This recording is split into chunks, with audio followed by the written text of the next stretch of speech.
परमेश्वर को हम धन्यवाद देते हैं। सबको जय मसीह के एक बार और परमेश्वर के उपस्थिति में स्वागत है। हम पिछले 5 दिन से लगातार तालीब के बारे में सीख रहे हैं। 6वां दिन है, आज इसका आखिरी दिन होगा। हम तालीब के विषय में ये सीख रहा था, तालीब एक फेथफुल सर्वेंट है। तालीब का नाम क्या, जैसे कि हमने सीखा था, एक विश्वास योग्य नौकर, इसलिए उनका नाम तालिब रखा है। जैसे कि हम कहते हैं कुत्ता, लेकिन जब वजन को हम सीख के आएगा, एक सच्चाई हम देखते हैं, वो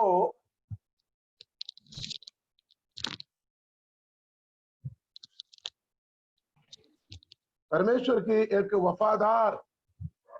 वफादार नौकर था, विश्वास योग्य सर्वेंट। आज कुछ बातें हम प्रभु यीशु मसीह के बारे में भी तुलना कर हम मनन करेंगे। जैसे पिता परमेश्वर के आज्ञाकारी वफादार पुत्र थे यीशु मसीह, जो पिता के हुक्म को पूरा करने के लिए पूरे समर्पित होकर इस धरती पर आया। खुदावंद यीशु मसीह के सही गुणों को, सही स्वभाव को हम कालिब में देख सकता है। जो खुदा ने उसे कहा, नहीं तो उनके जो प्रभु के दास लोग थे, जैसे कि मूसा, जो कुछ आज्ञा उनको दिया, उसे विश्वास योग्य होकर प्रभु के साथ वफादार होकर उस ड्यूटी में वो आगे चला गया। उसके बारे में कुछ बातों को हमने सीखा था। आज उसको हम कंक्लूजन में जाएंगे, आखिरी में हम उस पर जाएंगे। आज हम यहाँ पर जाएंगे। कल हमने जो आखिरी बार सीखा था, He has impartation to next generation। आज हम यहाँ से सीखेंगे उसकी दूसरी जनरेशन के लिए, नस्ल पर उसने एक ऐसा अभिषेक को इम्पार्ट किया। यह बड़ी महत्वपूर्ण बात है, जिसके लिए हमें यहोशुआ में जाना पड़ेगा। यहोशुआ की पुस्तक 14 और 15 अध्याय में जाएंगे। वहां जो गुण अपने अंदर था, अपने में समाप्त नहीं किया, बल्कि उनके संतानों में भी, उनके संतान पर भी उस अभिषेक को इम्पार्ट किया। इम्पार्ट का मतलब क्या? प्रकट करना, प्रकटीकरण। अपने आने वाले संतान पर, अपने पीछे आने वाले पर भी अपने गुण को प्रकटीकरण किया है। इसलिए आज भी पवित्र शास्त्र वचन के अंदर उसका नाम हम सुनते हैं, पढ़ते हैं और मनन करते हैं, बिकॉज उसके अंदर कुछ खास गुण है, कुछ खासियत है। There are some qualities in the life of Caleb. That's why we are meditating. That's why we are learning about the Caleb. मेरे और आपके जीवन में भी इसी गुणों की होना चाहिए। मेरा जीवन के बाद, आपके जीवन के बाद, आपके संतान आपके बारे में, आपके गुण के बारे में यदि कहना है, तो आपके अंदर के गुण आपके संतानों में प्रकट होना चाहिए, उन पर ट्रांसफर करना चाहिए। It must be transferred to the next generation. Hallelujah. आज हम खुदावंद यीशु मसीह के साथ कालिब को कंपेयर कर सकता है, क्योंकि खुदावंद खुदा में जो गुण था वो अपने बेटे यीशु मसीह में था। यीशु मसीह में जो गुण था कालिब पर था। आप सोचेंगे कालिब पुराने नियम में, खुदावंद यीशु मसीह नया नियम में, लेकिन खुदावंद यीशु मसीह के बारे में क्या कहता है? वो तमाम सृष्टि के पहले उठा है।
गोत्र से वो पैदा हुआ, उसी गोत्र में खुदावंद यीशु मसीह पैदा हुआ। देखिए समानता, देखिए खुदावंद यीशु मसीह जिस गोत्र से पैदा हुआ, उसी गोत्र से कालेब भी पैदा हुआ। यहाँ पर आपको ये बात को देखना है, उसको हिस्सा दे दिया,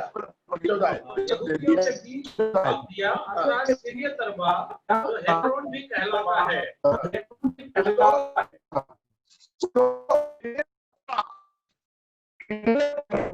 नहीं तो उसको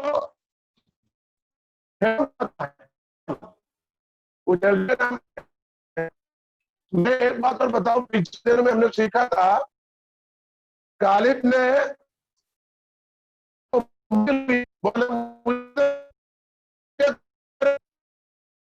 इसलिए हेब्रोन पूरा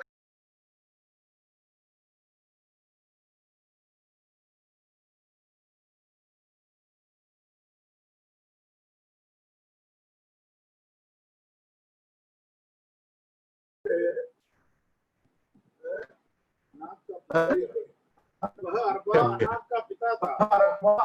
अरबा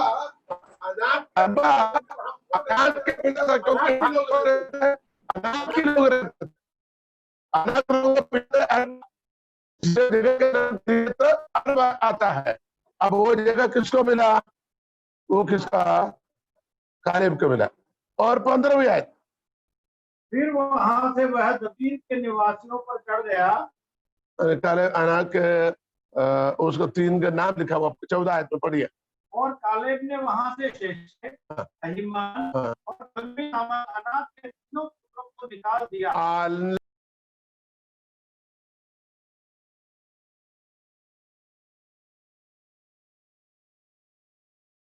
वो तीनों को वहां से निकालकर कब्जा कर लिया। 15वें आयत निवासियों पर चढ़ गया। में तो नबीर का नाम था। और कालेब ने कहा, जो किरियत सेपेर को मारकर ले उससे मैं अपनी बेटी अक्सा का विवाह कर दूंगा। अब यहाँ पर हमने कहा he has a quality of impartation to the next generation। बात क्या है मालूम है? यहाँ पर आयत कहता है 15वीं आयत में, किरियत सेफर को जो जीतेगा उसको मैं अपने बेटी अक्सा को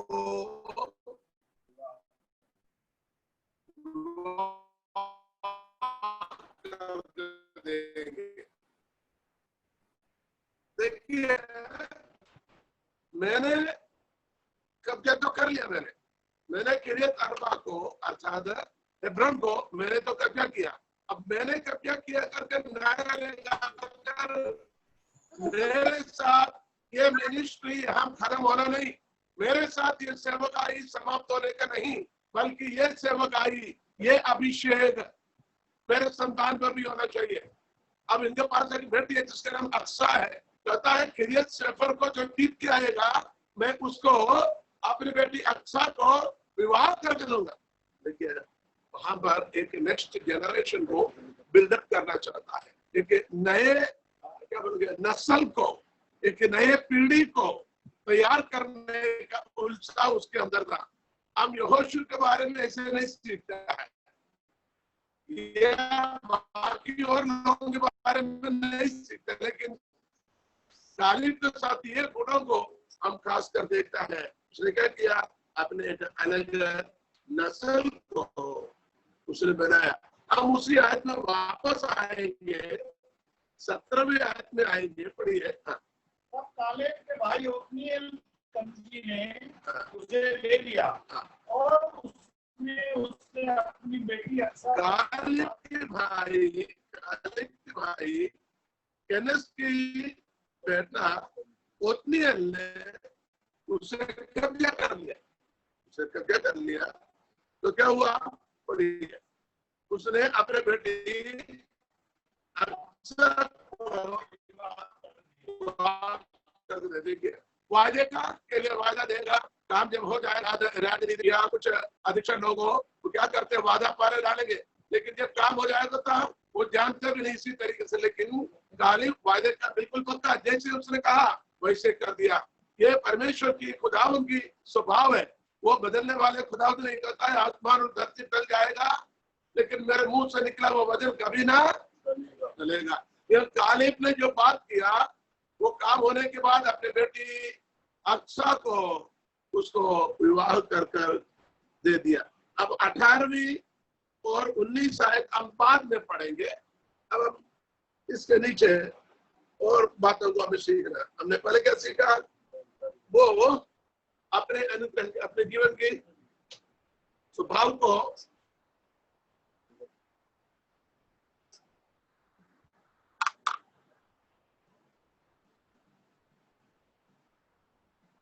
अपने अपने अपने अंदर जो गुण है उसने आने वाले पीढ़ी के लिए उसने ट्रांसफर कर देता है। एक नए गुण को, एक अभिषेक को, एक दर्शन को वो अपना आने वाले संतान पर वो ट्रांसफर कर देता है। इसके बाद हमने अभी देखा अपने बेटी अक्सा को ओथनिएल के बेटा केनेस को केनेस के बेटा ओथनिएल को विवाह करके दे दिया। उसने क्या किया? उसने उन लोगों को कब्जा कर हरा दिया।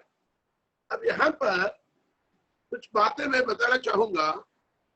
यहाँ परमेश्वर के वादे को वो स्मरण करता है। ये बातें सबसे बड़ी बातें, हम कल पर सब उसी पर थोड़ा सा मनन किया था। लेकिन किसी भी परिस्थिति में परमेश्वर के वादा से ना हटना, परमेश्वर के वादा पर बने रहना और उस वादा को अपने हृदय में जीवित रहने के साथ साथ अपने लोगों को भी उस वादे को बताना और उन्हें सचेत करना, उन्हें जीवित रखना। उस वादा, उस परमेश्वर के वादन के द्वारा उन्हें जीवित रखने के गुण इस गालिब के अंदर था। हालेलुया। और हम देखते हैं कल परसों हमने सीखा था 45 वर्ष अपनी इस निकलने के बाद 45 वर्ष हुआ, तब भी उसने क्या किया? उस अवेयरनेस 45 साल पहले सुना हुआ परमेश्वर की वचन, वो सबसे बड़े बहुमूल्य बात है। परमेश्वर की वचन 45 वर्ष पहले जो कहा था, 45 वर्ष हुआ कहाँ यात्रा किया, फिर भी परमेश्वर के वचन को भूला नहीं, बल्कि उस प्रभु की वचनों को ग्रहण करने का, वायदे को प्राप्त करने का एक जज्बा उसके अंदर था, एक उत्साह उसके अंदर था। अजीजों, मेरे और आपके अंदर भी उसी प्रकार की उत्साह और जज्बा होना चाहिए ताकि परमेश्वर के वचनों को, उसकी आज्ञाओं को, उसके विधियों को पालन कर परमेश्वर की वायदों को प्राप्त करने का जज्बा हमारे जीवन में होना चाहिए। यदि वो नहीं है, समझ लेना हमारे अंदर आत्मा मरा हुआ है, हमारे अंदर आत्मा मर चुका है। हमें जांच करने के समय क्या मेरे अंदर परमेश्वर के प्रति एक उत्साह है, एक जज्बा है, एक उमंग है, एक उत्साह मेरे अंदर है या नहीं? उसे हमें कायम और दायम रखना बड़ी जरूरी है। और उसके अंदर की बहुत सारे गुणों की कुछ बातों को मैं अभी एक स्पेशल कुछ और बातें बताना चाहता हूँ।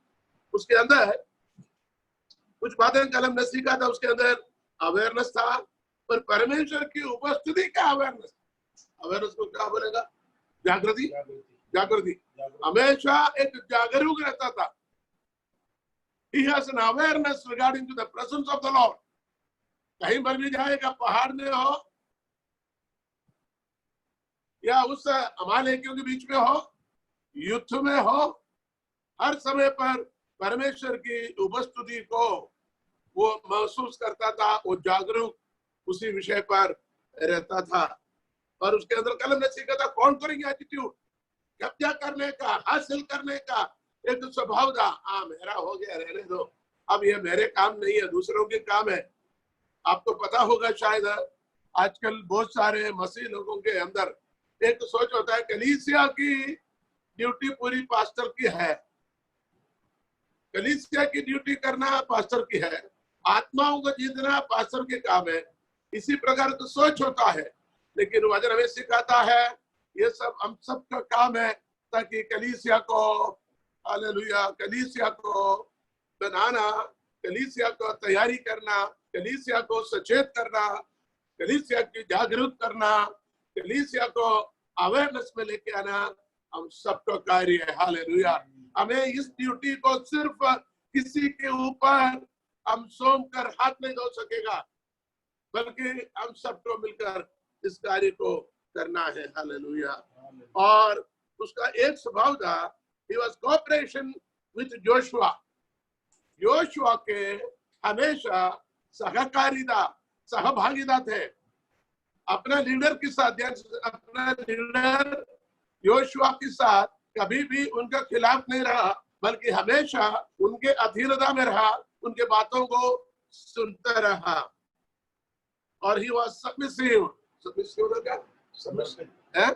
वो समर्पित था हमेशा। वो अपना समर्पण परमेश्वर के लिए समर्पित, परमेश्वर की आज्ञा को पूरा करने के लिए समर्पित, परमेश्वर के अभिषिक्तों के समर्पित, प्रभु की सेवा करने के लिए समर्पित है। परमेश्वर को ऐसे समर्पित लोगों की जरूरत है। हालेलुया। और patience and endurance, patience and endurance दोनों एक ही शब्द है। धीरज, धीरज होना, वो धीरज में बने रहना हमेशा, किसी भी परिस्थिति में, विरोध परिस्थिति हो या अनुकूल परिस्थिति हो, वो हमेशा धीरज में रहते थे। हालेलुया। और he was war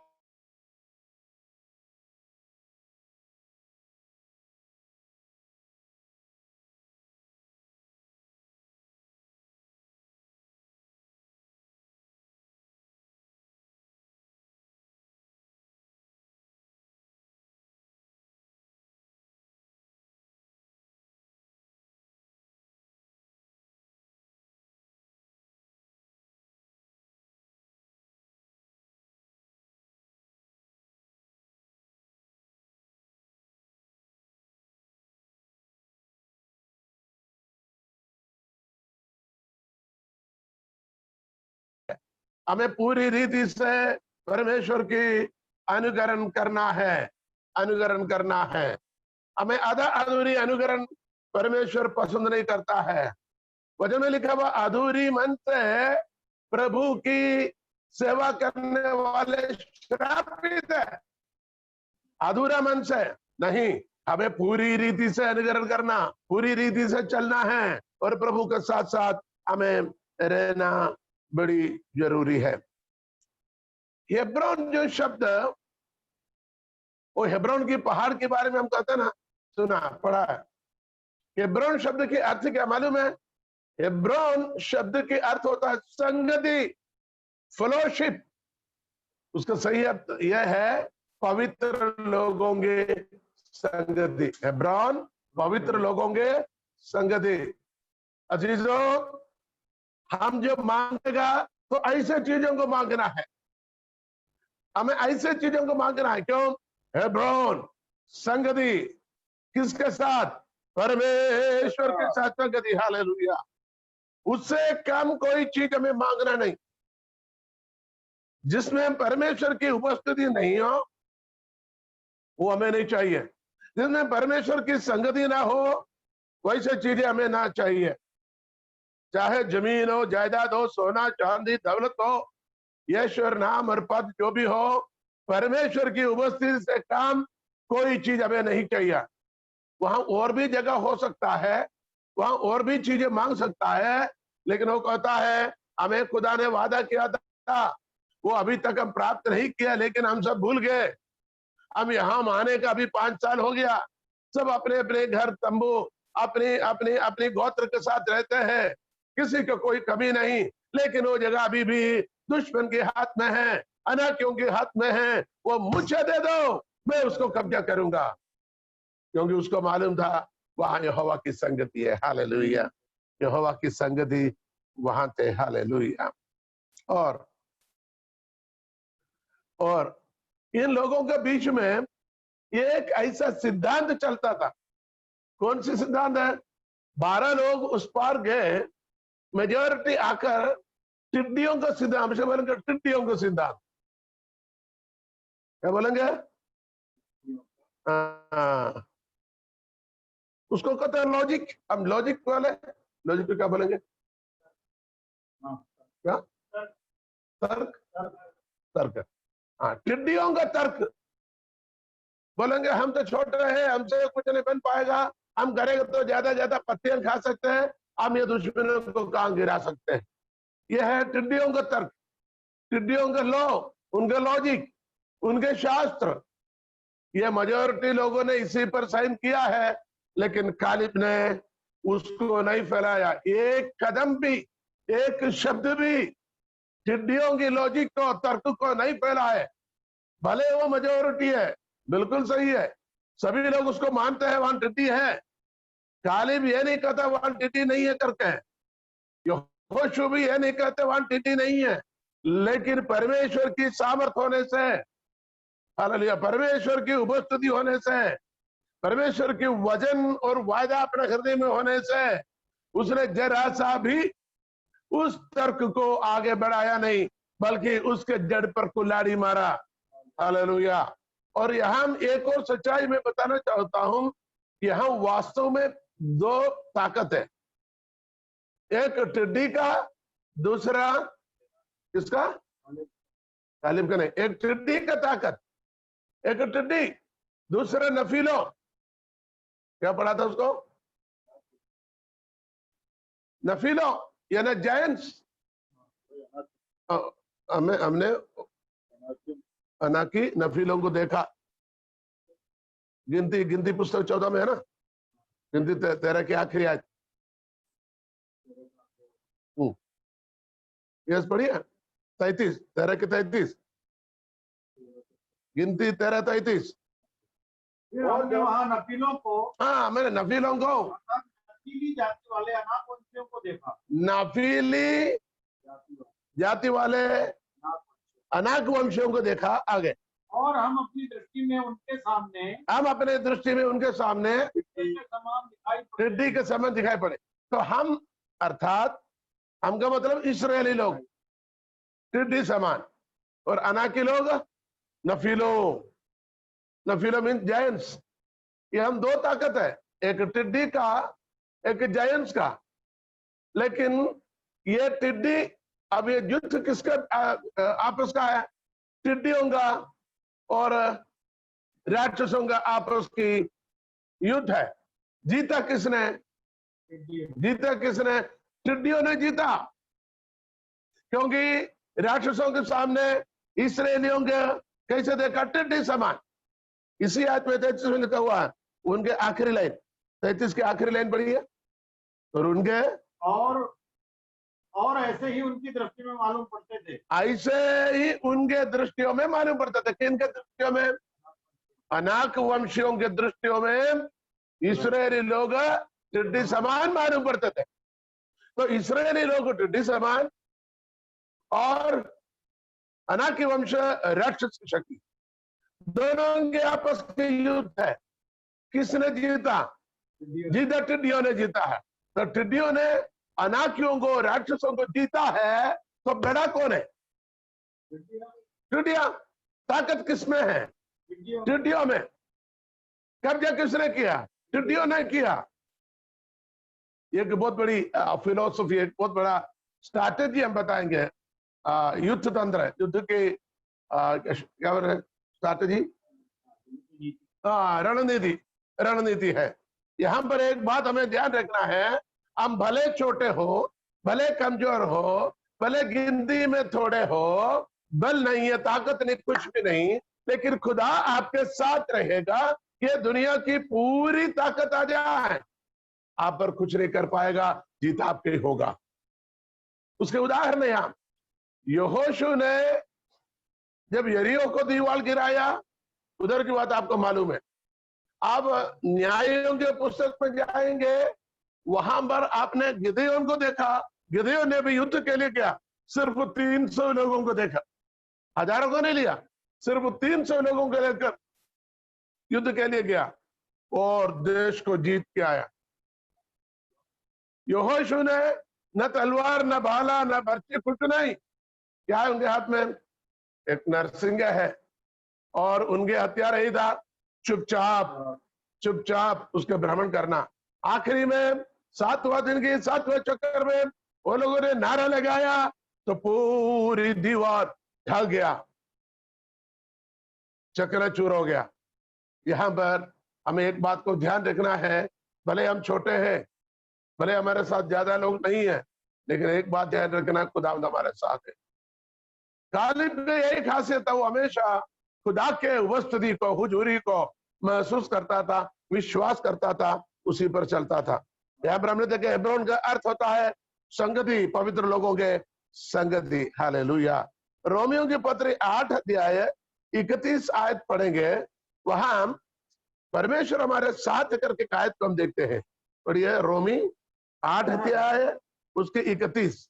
अतः हम इन बातों के विषय में क्या कहें? हाँ, यदि परमेश्वर हमारी ओर है, यदि परमेश्वर हमारे ओर है तो हमारा विरोधी कौन हो सकता है? हमारा विरोधी कौन हो सकता है?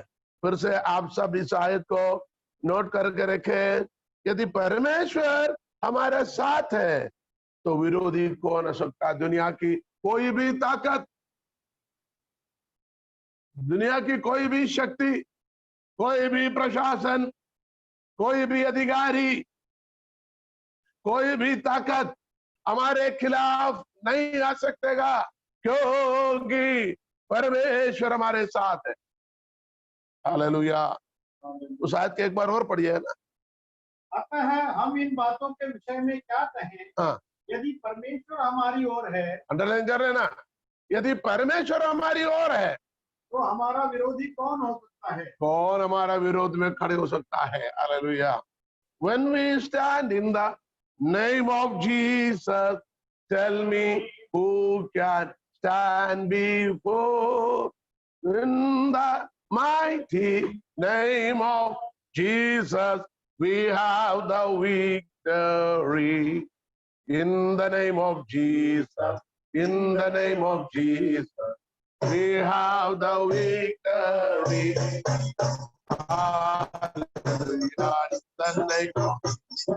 In the name of Jesus, Satan will have to leave. While we, name of Jesus, tell me who can stand before? In the mighty name of Jesus, we have the victory. यीशु के नाम से, यीशु के नाम से हम फतह पाते हैं। हालेलुया। यीशु के नाम, शैतान जो भागता ले, यीशु मसीह के कादिर नाम मुकाबला कौन कर सकता है? यीशु मसीह के कादिर नाम पे हम फतह पाते हैं। Hallelujah, hallelujah, hallelujah, hallelujah, hallelujah, hallelujah, hallelujah, hallelujah. प्यारा यीशु जल्द आता है। कमर बांधो, कमर बांधो, सब मसीह हो। कमर बांधो, कमर बांधो, सब मसीह हो। कमर बांधो, कमर बांधो, सब मसीह हो। प्यारा यीशु जल्द आता है। तो हमें से हर एक को कमर बांधना है, तैयार रहना है, क्योंकि युद्ध में जोरावर, जंग में जोरावर खुदावंद हमारे साथ है। ना घबराना, ना डरना, क्योंकि खुदा ने उसी अभिषेक से हमें भरा है, ना कि भय की आत्मा बल्कि संयम की आत्मा, दिलेरी की आत्मा खुदा ने हमें दिया है, ताकि आने वाले हर बाधाओं को हम सामना कर कर हारने वाला नहीं, हराने वाला और जय पाने वाला है। Praise the Lord.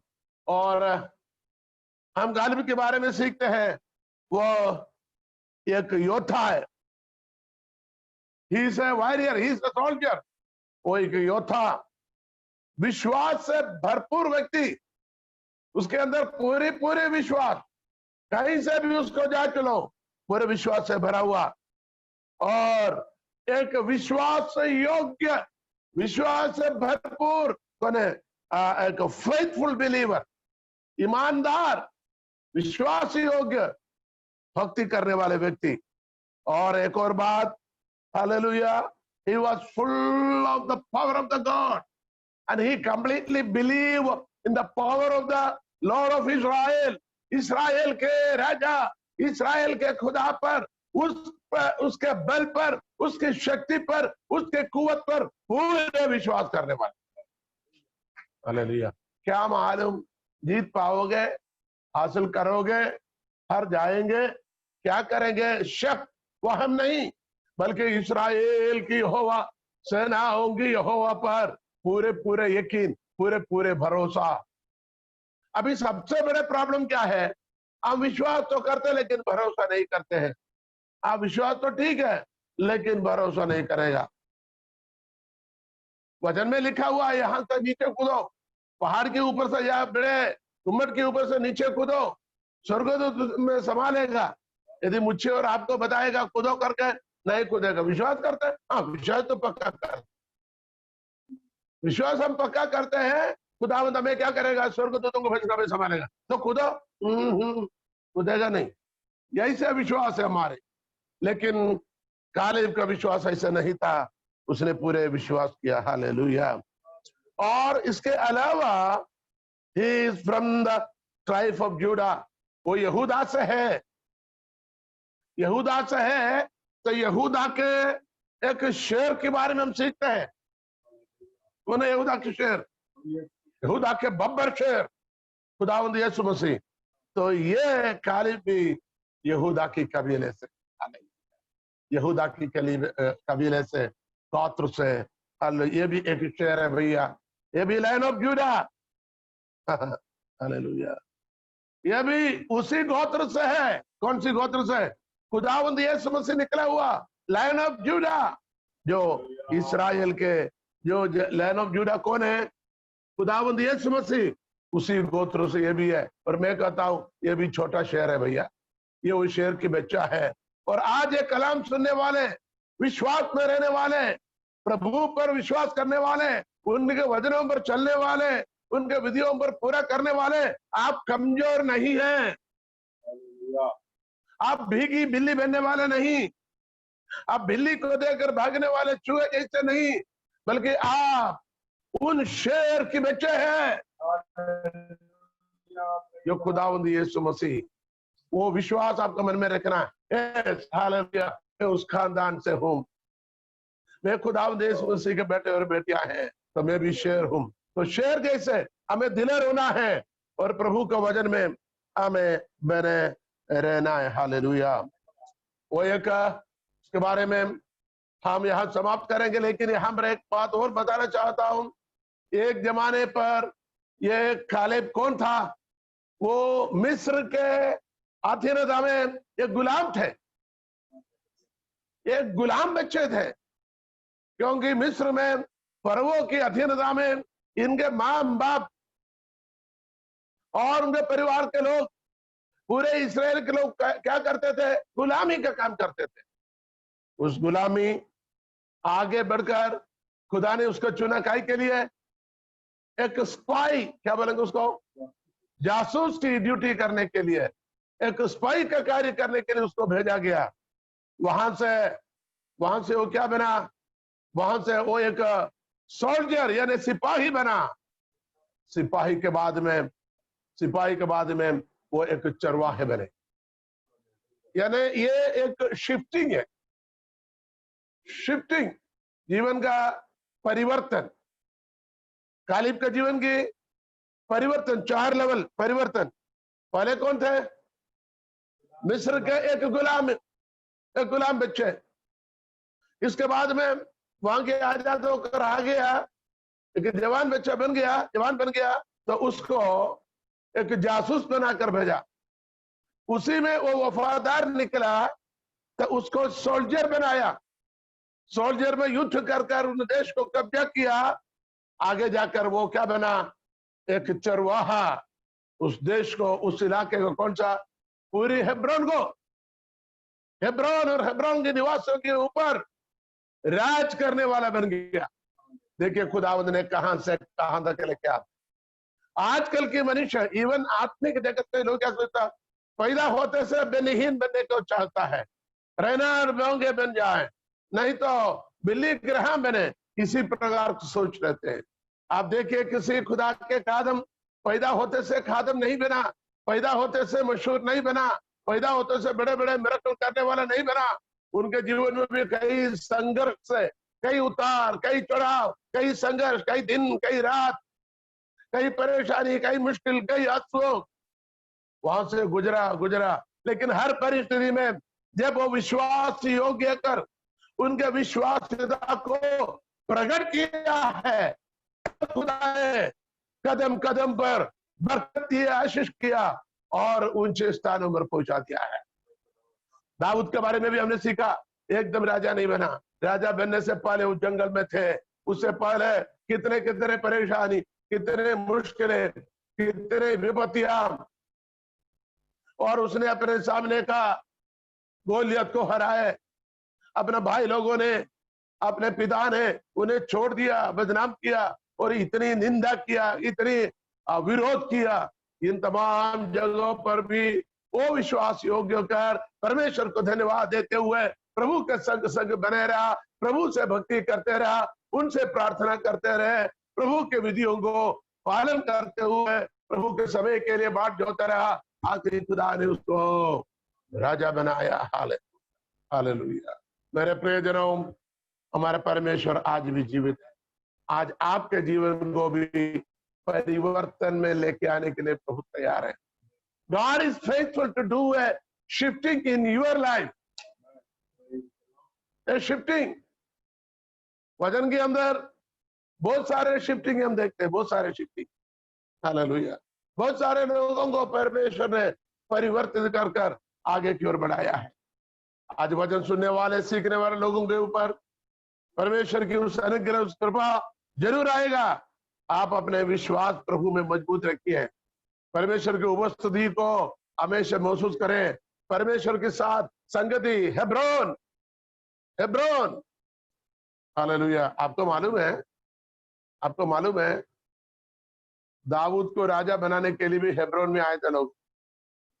हेब्रोन में आकर उसको क्या किया? अभिषेक किया। अभिषेक हेब्रोन में है। आपको अभिषेक चाहिए? आपको राजा बनने के लिए अभिषेक चाहिए? You must be in Hebron. आपको हेब्रोन में होना है, हेब्रोन की अवस्था में होना है। परमेश्वर की संगति, पवित्र लोगों के साथ संगति होना, खुदा के अभिषेक्तों के साथ संगति होना, पवित्र आत्मा में आराधना करने वालों के साथ संगति होना, प्रभु पर पूरे विश्वास कर उनके विधियों पर चलने वालों के साथ संगति करना। इसलिए दाऊद को ढूंढ कर लोग आया और उनके साथ वाचा बांधकर उसको अभिषेक कर राजा बनाया। मेरे प्रियजनों, now the time is yours, now it's your turn. अब आपकी बारी है। क्या आप एक कालिब जैसे चल सकोगे? प्रभु के साथ बने रहोगे? कितने बड़े कार्य को हमने कालिब के जीवन से सीखा है। हालेलुया। परमेश्वर युगान युग वायदे का सच्चा है। भले थोड़ी देरी होगा, थोड़ा विलंब होगा, लेकिन परमेश्वर अपने वायदे को पूरा करेगा। यदि आप विश्वास करते हैं, आपको उस कालिब के गुणों से भरे हुए, परमेश्वर के साथ जुड़े हुए, परमेश्वर की उपस्थिति को महसूस करते हुए उनके साथ पूरी तरीके से जुड़े रहकर यस उनके सेवा में अपने आप को समर्पित करें, ताकि खुदावंद के साथ संगति रखें, ताकि खुदावंद आपको एक ऐसा परिवर्तित जीवन में बदलावट जीवन में बदलकर अनुग्रह में भरपूर करेगा। यदि आप विश्वास करें तो हम प्रार्थना करेंगे। आप आंखों को बंद करें। खुदावंदों का खुदा, father, in the name of Jesus Christ we come to the throne of grace. Hallelujah. Thank you for the beautiful lesson you taught us the past 6 days, Lord. Lord, you are the awesome God. ओ खुदा, उस कालिब के बारे में हमने थोड़ा सा वजन को सीखा परमेश्वर। हमें नहीं कहते इट्स कंप्लीट स्टडी, लेकिन हमारे विश्वास में बढ़ने के लिए, हमें सचेत करने के लिए, हमें विश्वास में मजबूत करने के लिए और परमेश्वर के विधियों पर चलने के लिए हमें एक बार और जागरूक किया और हमें जताया। परमेश्वर धन्यवाद देते प्रभु, इन दिनों में तेरे वचन पर चले रहे, विधियों पर बने रहे और तेरी आशीषों को प्राप्त कर सके। वचन सुनने वाले प्रत्येक लोगों के लिए प्रार्थना करते हैं। सभी लोग खुदावंदा कालिब के समान तेरे संग बने रहे, तेरे वचन के लिए कुर्बान हो जाए, जान देने के लिए तैयार हो जाए। हालेलुया। मसीह की निंदा उठाने के लिए, उसके सलीब उठाने के लिए अपने आप को समर्पण कर सके। Hallelujah, hallelujah. भले परिस्थितियां हमारे विरोध हो, लेकिन उधर भी परमेश्वर की उपस्थिति को महसूस करते हुए, उनके वायदों पर शरण लेते हुए जयवंत जीवन करने में प्रभु अवसर दी। प्रार्थना सुना जाने के लिए धन्यवाद। महिमा आदर तुझे मिले, यीशु मसीह के नाम से प्रार्थना। आमीन। हालेलुया। Praise the Lord.